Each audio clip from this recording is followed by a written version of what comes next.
সকালবেলা ঘুম থেকে উঠেই আগে স্নান টান করে ফ্রেশ হয়ে নিয়েছি, তার কারণ হচ্ছে আজকে যাবো হচ্ছে ঠাকুর আনতে। আর আমরা যখন ঠাকুর আনতে যাচ্ছিলাম তখনই পুরোনো ঠাকুরটাকে বের করা হচ্ছিল, দেখতেই পাচ্ছ। আর জানো তো আমাদের মানে পুরোনো ঠাকুরকে ভাসান দেওয়ার নিয়ম নেই, তাই জন্য কিন্তু আমরা বাড়ির মধ্যেই রাখি। দেখতে পাচ্ছ এখানে একটা বেদি করা আছে, সেখানে কিন্তু আমরা ঠাকুরটাকে রাখি। আর এদিকে আমি আর আমার বোন কিন্তু ঠাকুর নিয়ে অলরেডি বাড়িতে চলে এসেছি, দেখতেই পাচ্ছ। আর মায়ের মুখটা কি সুন্দর লাগছে না, দাঁড়াও তোমাদেরকে কাছ থেকে দেখাবো।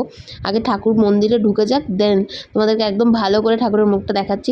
আর এদিকে দেখো অনেকজন মিলে কিন্তু ঠাকুর বের করতেও যেরকম অনেকজন লেগেছে, ঠাকুর ঢোকাতেও কিন্তু অনেকজনকেই লেগেছে। দেখতে পাচ্ছ ঠাকুর পুরো মন্দিরে কিন্তু ঢুকে গেছে। এই যে দেখো আমাদের ঠাকুরটাকে কেমন লাগছে অবশ্যই কমেন্ট করে জানতে ভুলবে না।